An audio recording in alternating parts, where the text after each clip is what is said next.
Hello সুপ্রিয় দর্শক, আপনাদের জন্য নিয়ে এসেছি আরেকটা ইন্টারেস্টিং ভিডিও, মাছের ভিডিও। এই মাছের ভিডিও এমন একটা ভিডিও যেমন গ্রাম অঞ্চলে মানুষরাই বুঝবে এমন করে মাছ মারার মজা।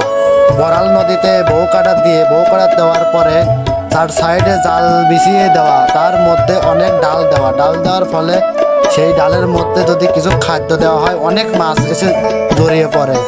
এত মাছ জড়িত হয় তা বলার বাইরে। তো তার কিছুদিন পর 8-10 দিন পর অনেক মানুষ মিলে যখন ওই জালটি তোলা হয় নৌকায় করে, তখন প্রচুর পরিমাণ মাছ পাওয়া যায়। এত পরিমাণ মাছ পাওয়া যায় যে মাছ পাওয়ার কল্পনার বাইরে। এই বউকাটা দিয়ে মাছ মারার মজা একমাত্র গ্রামের মানুষরাই বুঝবে, যাদের বাড়ি নদীর ধার একমাত্র তারাই বুঝবে যে বউকাটা দিয়ে মাছ মারা কতটা ইন্টারেস্টিং।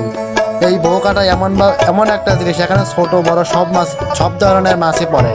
এই বউ কাটার আরেকটা উদ্যোগ আছে যে যদি এই বউ কাটার মধ্যে যদি অনেক খাদ্য দেওয়া হয়, সেই খাদ্য লোভে অনেক মাছ চলে আসে। সেই মাছ এত পরিমাণ মাছ আছে তা বলার বাইরে।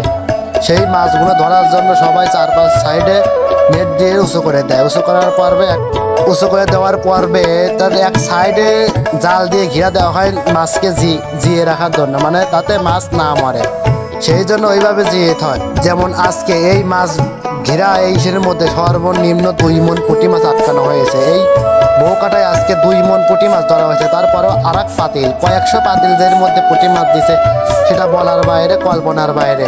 সেইটাই তো বলতেছি, যাদের বাড়ি গ্রাম অঞ্চলে বা নদীর পাড়ে তারাই বুঝবে এই বউ কাটা দিয়ে মাছ মারা কতটা মজা আর কতটাই অনেক কষ্ট হয়। যখন ডালপালা যখন ওই পানির থেকে তুলতে হয় সেখন অনেক কষ্ট হয়। সেই কষ্ট সহ্য করার পরেও সে বউকাটাতে অনেক মাছ পাওয়া যায়। মাছ পাইলে মনের ভিতরে অন্যরকম শান্তি। সেই জন্য বউকাটা কথাই বলতেছি যে বউকাটায় মাছ মারা অনেক ইন্টারেস্টিং একটা জিনিস। সেই বউকাটায় সবাই কিন্তু মাছ মারতে পারে না।